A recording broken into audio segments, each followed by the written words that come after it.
What if I told you that everything you've been taught about death is a lie?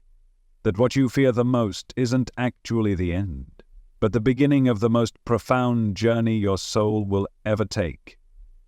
The truth is, death is not a darkness to be avoided. It's a sacred doorway, a portal, a spiritual initiation so ancient, so misunderstood, that even now, most people walk through it completely blind. But you don't have to. There's an ancient book, a book so powerful that it was buried in tombs, hidden in glyphs and encrypted in metaphors, so only those ready to remember could unlock its secrets. It's not just a funeral text. It's not superstition. It's a roadmap, a manual, a coded guide that shows you how to consciously cross through the veil and awaken to the truth of who you really are. You might know it as the Egyptian Book of the Dead, but its true name? The Book of Coming Forth by Day. Let that sink in for a moment. Coming forth by day. Not disappearing into night, not vanishing into void, but emerging into light. This book was never meant to be read after someone dies. It was meant to be studied while you're still alive. It's not a book for the dead. It's a book for those who want to live awake, for those who refuse to let death remain a mystery, for those who sense, deep down, that death isn't the end, that it's a return to yourself. You see, the ancient Egyptians didn't fear death the way the modern world does. To them, death wasn't an ending, it was a frequency shift, a change in vibration, a transition from one realm of experience to another. They knew that your consciousness doesn't die with your body. It expands. It journeys. And if you're prepared, it evolves. But if you're not, you get lost. You fall into cycles. You reincarnate unconsciously. You forget. That's why this book exists, to help you remember. Now let's go deeper. Because this isn't about blind belief. This is about ancient science, spiritual technology, metaphysical instruction. The Book of the Dead isn't just words on papyrus. It's energy, it's frequency. Each spell, each glyph, each story, encoded with sacred vibration. It was never meant to be interpreted literally. The gods and monsters, the gates and guardians, they're not fiction. They're symbols. Symbols for states of consciousness you'll encounter, not only after death, but within yourself right now. You've already felt them, haven't you? That heaviness when you avoid the truth. That fear when you know something must die in your life. A belief, a relationship, a version of yourself. That's the underworld knocking. And the book is trying to show you how to pass through it, consciously, cleanly, completely. Because if you can't let go of what's false, you can't enter what's real. In this book, death becomes your teacher. And the afterlife isn't some far-off fantasy.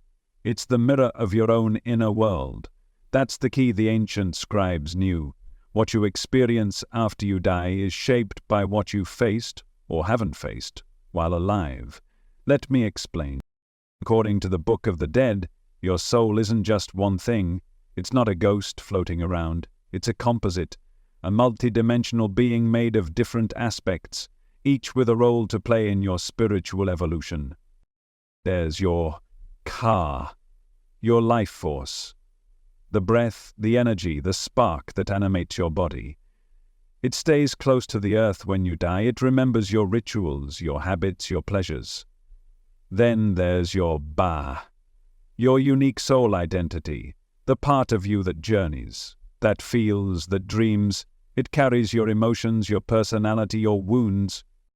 But above all of that, there's your ek, your divine self, the eternal, the light body, the part of you that is untouched by trauma, unshaken by illusion. The ek is who you become when you transcend. It is your resurrected form, your ascended self. And the Book of the Dead is showing you how to reach it. But there's a catch. To access the encoded, you must pass through the tests of the duat, the inner chambers of the afterlife. These aren't just places. They're vibrational layers of your own mind. The 42 judges you meet? They're your own suppressed memories, your own unspoken regrets. Each one asks you something simple but soul-piercing. Did you harm others? Did you lie? Did you betray your truth? And here's the part most people miss. These judges aren't punishing you. They're mirroring you. They're helping you cleanse, because to pass through the gates, your heart must be lighter than a feather. Literally. That's not a poetic image, it's a metaphysical law. Your heart energetically must be free from density, free from attachments, free from guilt and resentment, not because someone's judging you, but because the vibration of heaviness can't enter the higher realms. It can't withstand the frequency of truth. So what happens if you don't pass? You return. You reincarnate. You go back to the lessons you refuse to learn, not as punishment, but as opportunity. But if you do pass, you awaken. You merge with your arc. You become a star. That's not just poetic either. The ancient Egyptians believed that the liberated soul would literally become a star in the night sky, a point of consciousness, shining forever. That's how much power you hold. That's what this book is trying to remind you. So the question is, how do you prepare? How do you make sure your soul doesn't get trapped in illusions after death? You start now by seeing those illusions in life. You start now by seeing those illusions in life. Because death is not the beginning of remembering, it's the moment that reveals what you've remembered or forgotten. That's why the ancients didn't wait until the end to study death. They studied it while their hearts still beat, while they still had a body to train, a mind to clear, and a soul to awaken. They saw death as the final exam, but life as the classroom. And the Book of the Dead, it was the textbook, not to be memorized, but to be activated. You were never meant to fear this book. You were meant to become it. Every passage, every symbol, every so-called spell was designed to trigger an energetic remembrance inside of you. Because here's the truth. They weren't writing to strangers. They were writing to you, a future initiate, a soul from the stars, a being destined to awaken in the age of forgetting. And what do they want you to remember? That death is not annihilation. Death is not a punishment. Death is not failure. Death is a mirror. And through that mirror, you don't lose yourself. You find yourself. Because everything you thought you were, your name, your roles, your titles, your fears, none of it passes through the veil. The only thing that crosses over is what you are, not what you pretended to be, your frequency, your essence, your truth. That's why the Egyptians called it the weighing of the heart. You're not judged by a god outside of you. You're measured by what still binds you inside, the regrets you haven't released, the truths you haven't spoken, the forgiveness you haven't granted. And you know this already, don't you? You've felt it. In those quiet moments, late at night, when everything else falls away and only your soul remains. That's not imagination. That's memory. Spiritual memory. It's what the Egyptians called siya, inner perception, the eye behind the eyes, the knowing that doesn't come from thought but from direct remembrance, a whisper from the divine part of you that never forgets who you are. And that's what the Book of the Dead is designed to activate. It's not a story. It's not mythology. It's spiritual technology, a vibrational device, a coded guide for how to transition through the layers of death consciously, without clinging, without fear, without losing yourself in illusion. Because here's the truth. If you die unconscious, you don't just go to a place. You go to a state. And that state is built from the vibrations you carried in life. Fear creates low astral states. Shame binds you to density. Denial traps you in illusion. But awareness? Awareness opens the door to freedom. And that's the gift the Egyptians tried to leave behind. They wanted you to know that you have the power to choose your path after death, but only if you awaken before you die. That's the secret no one told you. You don't prepare for death by avoiding it. You prepare by dying before you die. The mystics all spoke of this. Die before you die, they said. And what they meant was simple, but terrifying. Let the false parts of you dissolve. Let the ego burn. Let your attachments fall away. Let your illusions be seen, because only then will your soul know how to walk in the dark. Only then will the gods recognize you. Because here's something they don't teach in school. The gods in the Book of the Dead are not just figures in a story. They are energetic intelligences, archetypes, frequencies of consciousness you will meet, either outside of you or within you. Anubis, Thoth, Ma'at, Osiris. They are more than characters, they are you, in different stages of remembering. Thoth is your divine intelligence. Anubis is your guide through shadow. Ma'at is your moral compass, your alignment with truth. Osiris is your resurrected self, the divine king within you that must die, be scattered, and reassembled into something higher. Do you see it now? This isn't mythology, it's metaphysics, it's soul science. It's the blueprint of your own awakening, disguised as a tale of the dead. And if that sounds familiar, it should. Because these teachings didn't vanish, they were just hidden, buried beneath dogma, twisted by empire, sanitized by institutions that feared what this knowledge could awaken in you. Because when you realize that death is not your master, but your teacher, something changes inside you. You stop living in fear. You stop compromising your truth. You stop clinging to the temporary. And you begin to live from your soul, not for survival. That's what they're afraid of. Because a soul that's not afraid to die cannot be controlled. And the Book of the Dead? It's not just a manual it's a declaration of spiritual sovereignty, a call to awaken, to rise, to remember. You came into this world forgetting your power, forgetting your origins, forgetting the light that you are. But now, you're beginning to remember. You're starting to sense that this world is not your prison, it's your training ground. Every challenge, every shadow, every heartbreak, it's all been preparing you, not for death, but for transformation, because when the moment comes, and it will, you won't walk through the veil afraid. You'll walk through it like a master, like the ancient initiates, with clarity, with dignity, with light in your eyes, because you'll know you're not going somewhere foreign, you're going home. You're not going somewhere foreign, you're going home, because death is not the end, it's the beginning of a journey that's more alive than anything you've ever experienced in this physical form. It's not darkness, it's not disappearance, it's not silence, it's expansion. Think about it. Every mystical tradition, every enlightened master, every near-death survivor, they all say the same thing in different words. I felt more alive on the other side than I ever did here.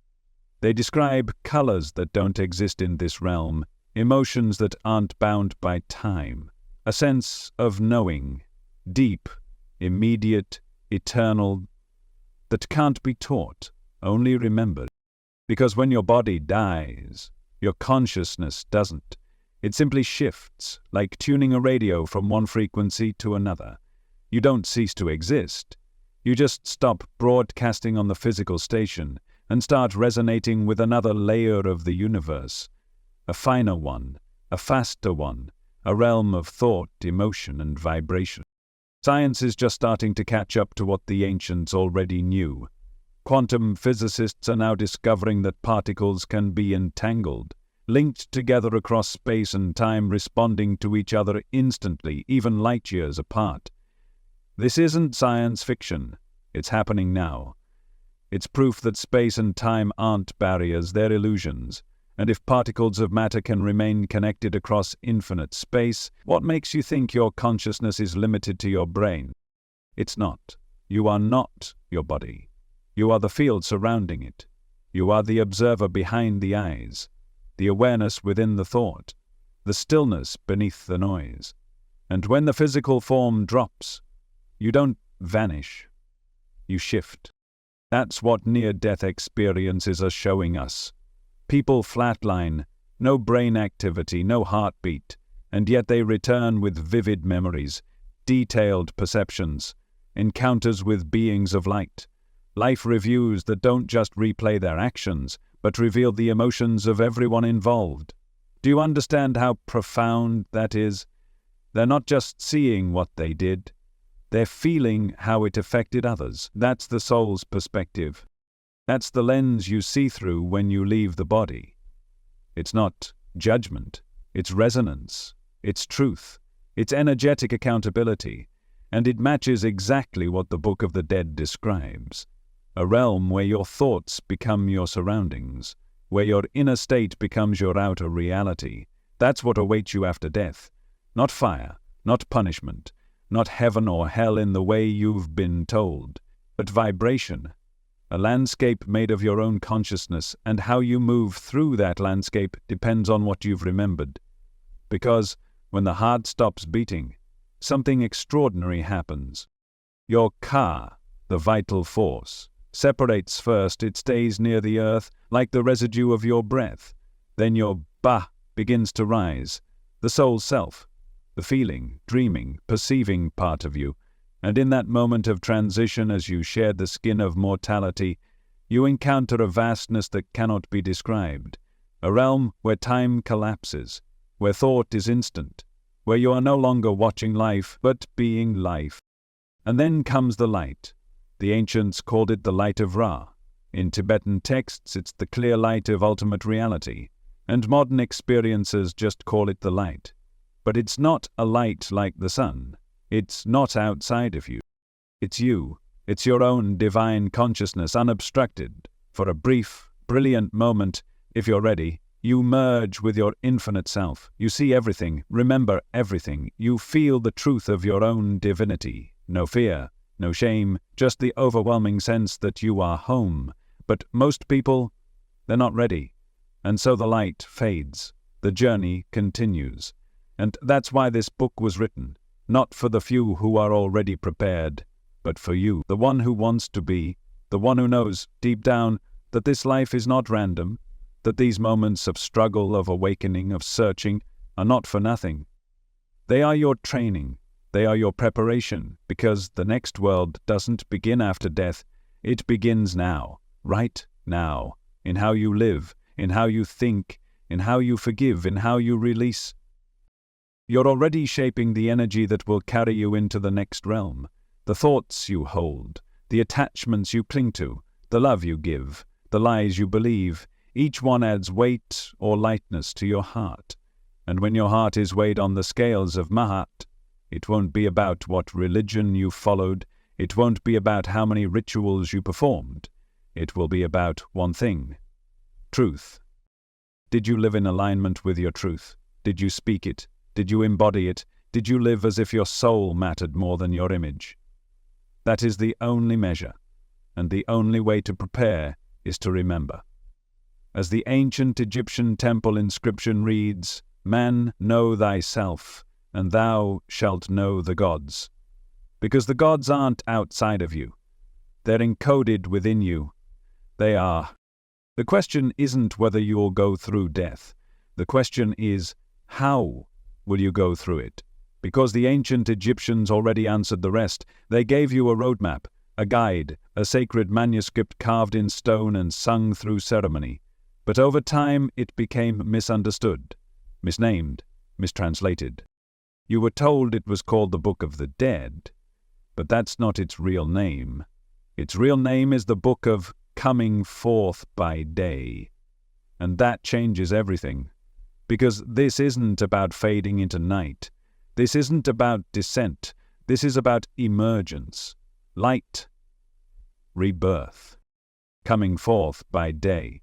The original name alone tells you its purpose: to illuminate, not the dead, but the living, to awaken the soul before the transition, to prepare you now for the moment when form dissolves and only essence remains. This book was never written for corpses. It was written for initiates, for you, for anyone brave enough to confront the one truth society has tried to bury deeper than any tomb, that death is not a punishment, it's not random, It's not to be feared, it's to be mastered. But to do that, you must prepare. And to prepare, you must remember. That's why the Book of the Dead isn't linear. It's not a novel. It's a spiritual technology, a coded text made up of over 190 spells, each one a vibration, a frequency, a key.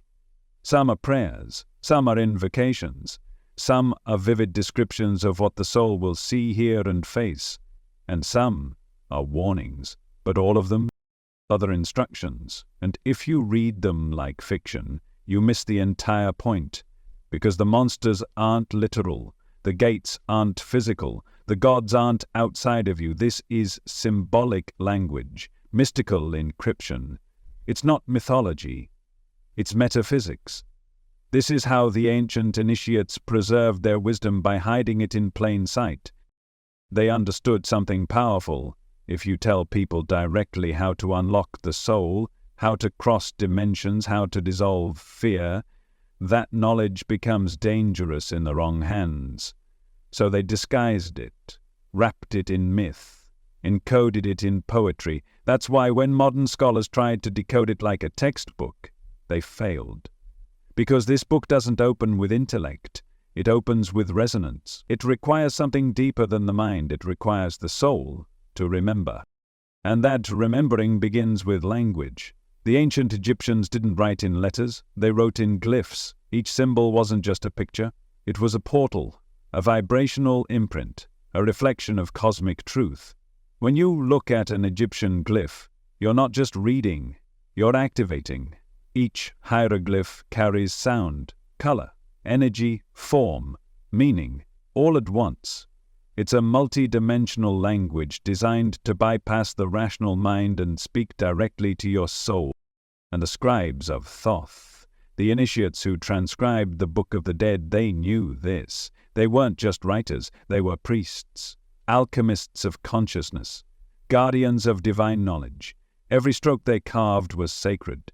Every word was a spell. Thoth, the god they served, wasn't just a figure with an ibis head. He was the embodiment of divine intelligence, the logos, the principle of cosmic order expressed through language, time, and wisdom. To write under Thoth's guidance was not to record. It was to create. It was to shape reality. And that's what they did. They created a text so powerful, so layered, so precise, that thousands of years later it still calls out to you across time. Why? Because this book doesn't age, it awakens. It activates. The deeper you go, the more it reflects you. The more you read, the more you remember. But here's the part no one tells you. This book wasn't meant to be read once, or even twice. It was meant to be internalized. It was meant to be lived. Every passage is a meditation, every spell is a test, not of your belief, but of your alignment. You don't just read about the weighing of the heart, you face your own attachments. You don't just recite the names of the 42 judges, you confront your own inner voices of guilt, fear, and truth. You don't just admire the story of Osiris, you become him. You are dismembered, you are buried, you are resurrected, again and again and again, until every part of you aligns with light. That is the true purpose of this book, not to worship the gods, but to realize them, not to fear the afterlife, but to prepare for it consciously, to walk in with your eyes wide open, to know what's coming, to understand what the visions mean, to greet each test not as punishment, but as invitation. And most of all, to cross the threshold not clinging to what was, but radiating with what is. This is what the scribes of Thoth wanted for you. They saw your future. They knew this age of forgetting would come, and so they carved these words into tombs, scrolls, temples, so that when the time came, the vibration would still be there, waiting for you. And now, here you are, reading not with your eyes, but with your soul, hearing not with your ears, but with your being. This is not history. This is memory. This is your path, and it's only just beginning. This is your path, and it's only just beginning, Because once you understand what the Book of the Dead really is, you start to see that nothing in it was ornamental. Nothing was symbolic for the sake of storytelling. Everything was precise. You weren't meant to read it like a novel, you were meant to feel it like a tuning fork. Because what you're reading isn't just words, it's frequency. Hieroglyphs weren't designed to impress scholars or decorate walls. They were living codes, energetic keys, and each one unlocks a different chamber of consciousness within you. Every symbol, every curve, every line. They weren't just communicating, they were transmitting. The moment you looked at them, they began to speak to something beyond your logical mind. They vibrated your memory awake. Not the memory of this lifetime, but the deeper one. The cellular, cosmic memory of who you really are and why you came here. You weren't meant to learn these symbols intellectually, you were meant to resonate with them. Because language, in ancient Egypt, wasn't for description, it was for alignment. The glyphs didn't just name things, they channeled them. When you saw the feather of Ma'at, you didn't just think truth, you felt truth. When you saw the Eye of Horus, it wasn't just protection, it was perception, activated within you. Each god, each spell, each scene, a mirror, a code, a signal. You see, the Book of the Dead wasn't made for worship, it was made for remembrance. You weren't supposed to fear the gods, you were supposed to become them. Because the gods weren't external beings living in the sky, they were aspects of you, pieces of your divine architecture, waiting to be integrated. Anubis wasn't just the guardian of the underworld, he was your ability to navigate shadow. Thoth wasn't just the scribe of the gods, he was your inner voice of wisdom, order, and timing. Isis wasn't just the mother magician, she was your divine feminine, your power to heal, to weave, to resurrect. And Osiris? He was the part of you that must be broken in order to awaken. He was the seed buried in darkness so that light could rise.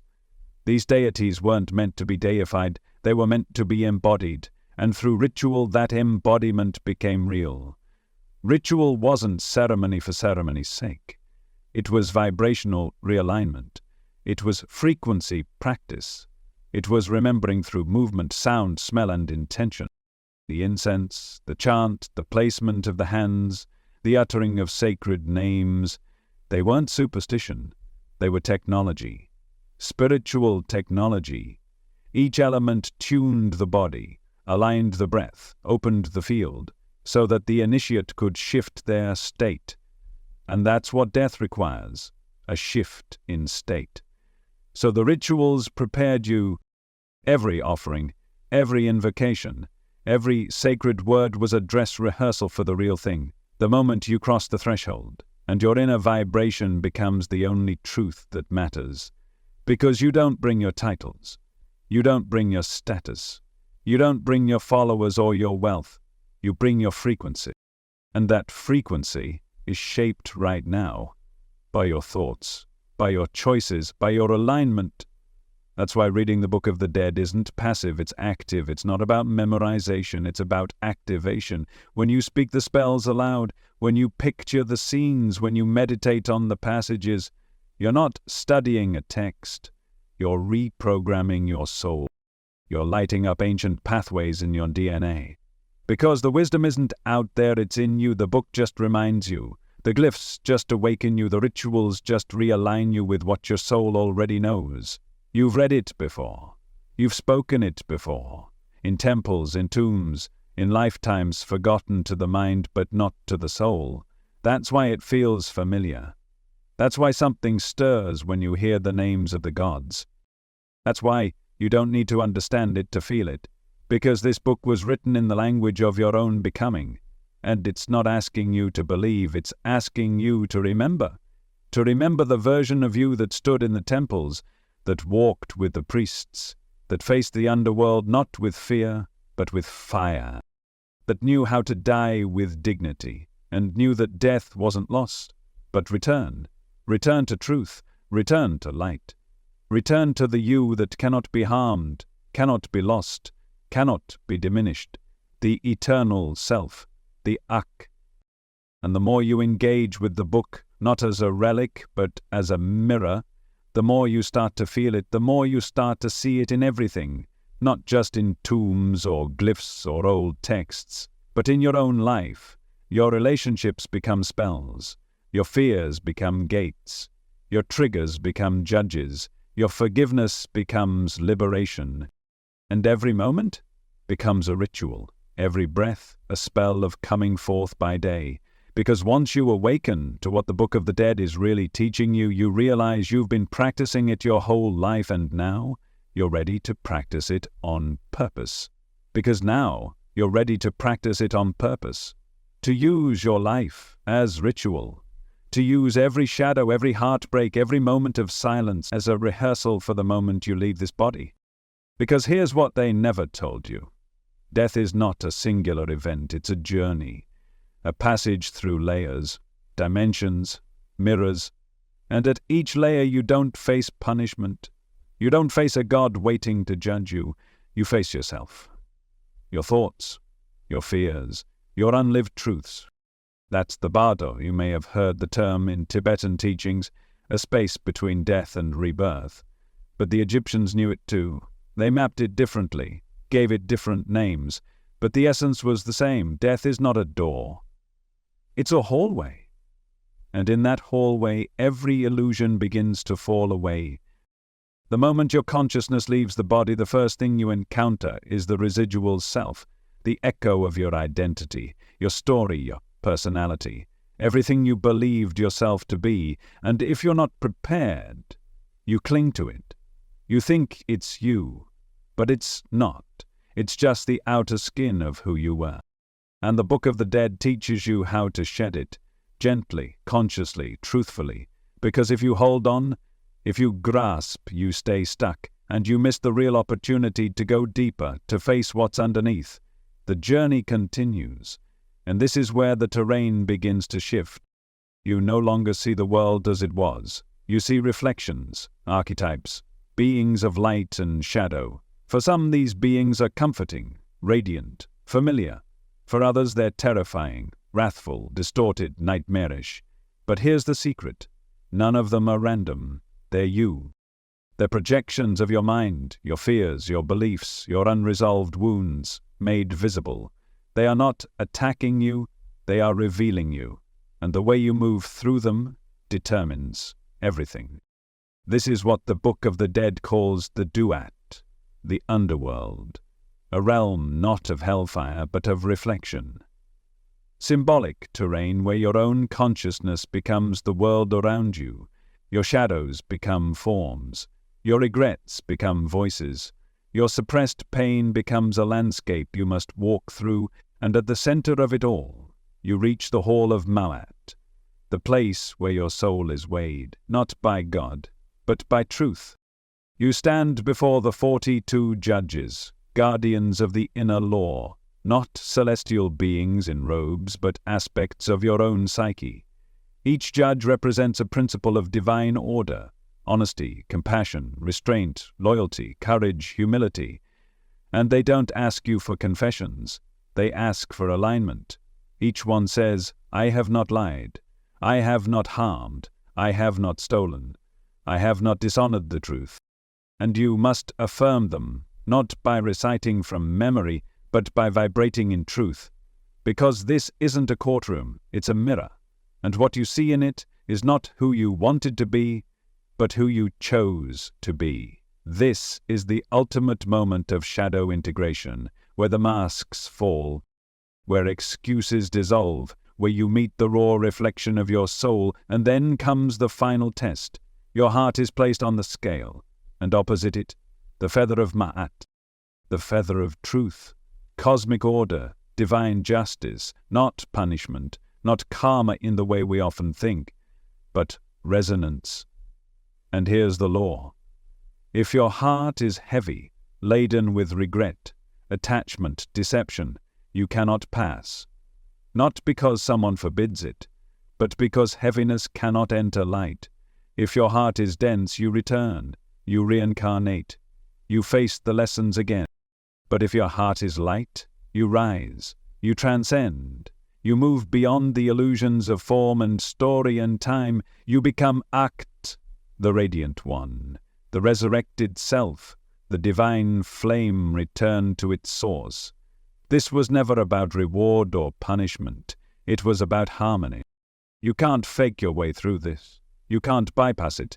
You must live the truth you claim to know, because death doesn't hand out diplomas. It reveals your inner curriculum, every unspoken truth, every hidden fear, every suppressed gift. They all rise, and the only way through them is to face them, not with guilt, but with grace, not with shame, but with sovereignty.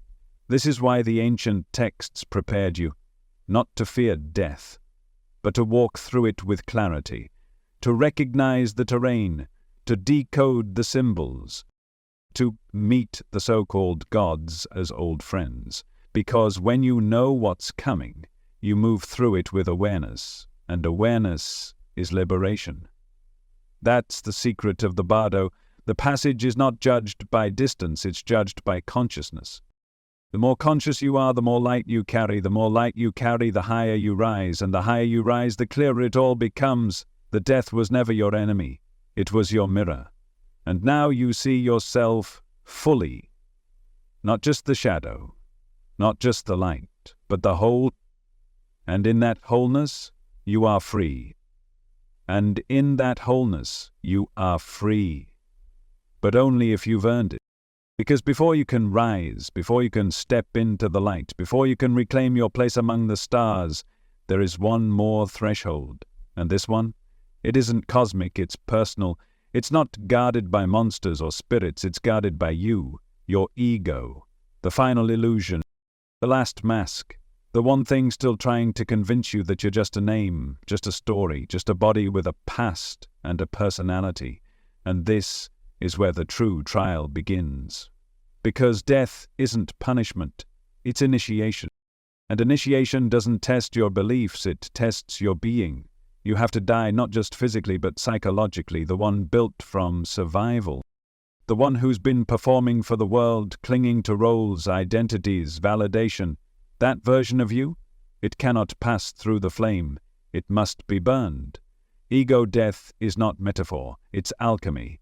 And it happens to every soul, whether in this world or the next. The Book of the Dead doesn't just describe a journey. It walks you into that fire. Page by page, spell by spell. It shows you what happens when your attachments scream, when your lies unravel, when your masks fall, and you're left with nothing but truth. That's what Osiris went through. You've heard the myth. The god king betrayed, murdered, dismembered, scattered. But what you weren't told is that it's your story. Osiris is the soul, his death is the ego's unraveling. Set, the one who murders him, represents chaos, the lower self, the part of you that resists change, that fears loss, that clings to the throne of illusion. And Isis? She is your divine intelligence, the force within you that refuses to forget. She gathers the pieces, resees the truth, calls forth resurrection. And when Osiris rises again, he is no longer a king, he is something greater. He becomes the lord of the underworld, not as ruler but as guide. Because to guide others through death, you must first pass through it yourself. Fully, honestly, naked. This is the symbolic map encoded into the myth. This is what the Book of the Dead is preparing you for, not just the journey through death, but the death of the self that fears death. And here's where it gets even more powerful. The shadow deities, the ones you were told to fear, the ones painted as grotesque, terrifying, even evil, they're not your enemies. They're the parts of you that hold truth. They are guardians not of punishment, but of confrontation. They do not block the path, they reveal it. Every terrifying face is a mirror. Every grotesque figure is a truth you've refused to see. And when you look away, you give it power. But when you turn to face it, when you stop running, you see what the ancient initiates always knew.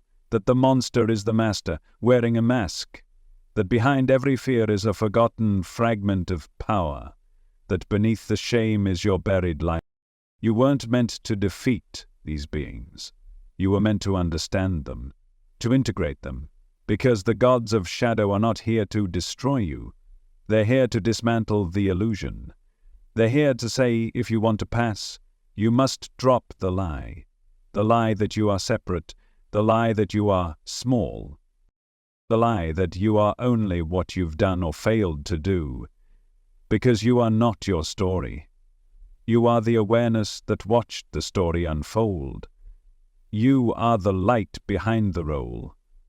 And in the fire of ego death, everything false burns. What remains? Clarity, stillness, truth.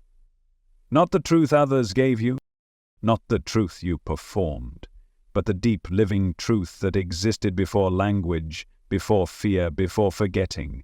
That is who you are. And that truth, that is your resurrection. That is your Osiris moment. Not a return to the old you, but a rebirth into the real you. The one who can't be broken, the one who sees clearly, the one who remembers that freedom is not given, it's reclaimed, and the price of that freedom is the death of illusion. So you walk into that chamber. You face every demon, you drop every mask. And when you do, you don't just survive. You awaken. You cross the threshold not with fear, but with fire in your eyes. Because you're not the same anymore. You're not who you were. You are what's left after everything false falls away. And that is power. And that is power. But power isn't domination, it's remembrance. The kind of remembering that can't be taught, only reawakened. Because at some point, long before this lifetime, you made a choice. You chose this path. You chose this incarnation. You chose this very moment, not as a punishment, not by accident, but as part of a soul contract.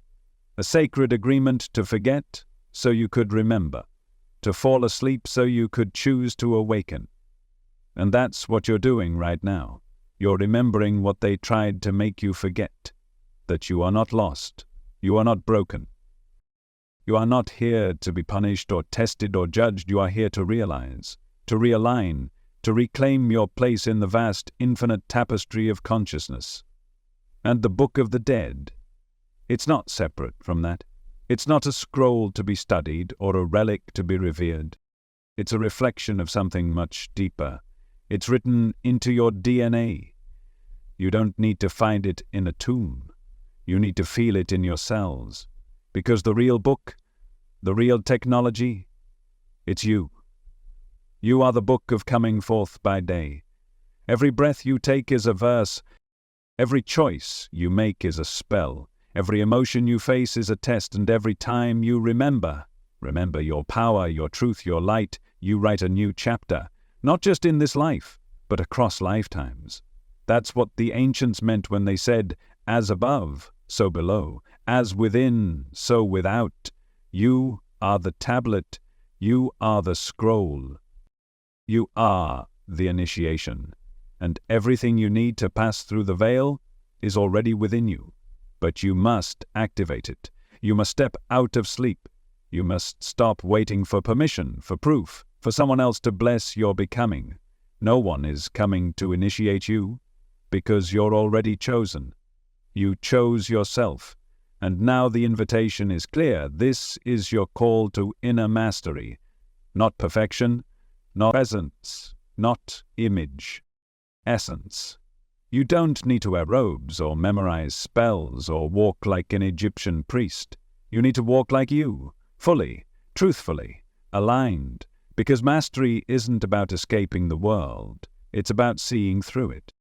It's about recognizing that every moment, every relationship, every challenge is part of the same initiation, an echo of the afterlife, played out here in slow motion. So you can practice, so you can prepare. So when the time comes to drop the body, it's not a tragedy. It's a transition, a passage you've already rehearsed 1,000 times. And when that day comes, you won't shrink in fear, you'll rise in memory. because you'll know where you are. You'll know who you are. You'll remember the glyphs etched into your soul. You'll recognize the judges as your own inner voices.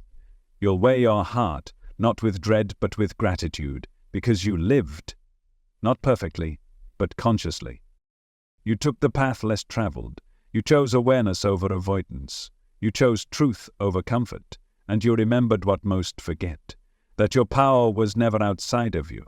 It was always in the remembering. And now, you are the book, you are the gatekeeper, you are the flame. You are the book, you are the gatekeeper, you are the flame. But if that's true, why didn't anyone tell you? Why has this knowledge felt so distant, so fragmented, so buried beneath centuries of confusion and fear? Because it was buried, not by accident, but by design. What you're remembering now, what your soul is waking up to, was deliberately hidden from you. The Book of the Dead, the entire spiritual framework of ancient Egypt, was never meant to be mythologized. It was never meant to be dissected in university lectures or displayed as relics behind glass. It was living technology, but over time it was stripped of its essence, colonized, distorted, reduced to something it never was. You see, when imperial forces came into Egypt, first the Greeks, then the Romans, then waves of European colonial powers, they didn't just conquer land, they conquered meaning. They saw these temples, these scrolls, these sacred rituals, and instead of honoring them, they labeled them primitive, superstition, fantasy. They couldn't comprehend that these people weren't worshipping the sun, they were aligning with it, that the gods weren't idols, they were archetypes, that the death rituals weren't theatrical, they were energetic blueprints for transformation. So they recategorized it, they renamed it, they turned the Book of Coming Forth by Day into the Book of the Dead.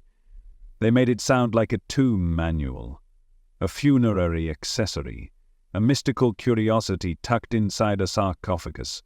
But it was never about the dead, it was about you, the living initiate, preparing for the greatest journey of all. And here's what hurt even more. Modern academia kept the suppression alive, not with swords, but with skepticism. Scholars who could translate the symbols but couldn't feel them, anthropologists who studied the myths but dismissed the consciousness behind them. They saw the glyphs but not the vibration, they saw the stories but not the soul, and so an entire body of spiritual science, some of the most advanced consciousness teachings ever encoded on Earth, was flattened into folklore, a closed chapter of a lost civilization.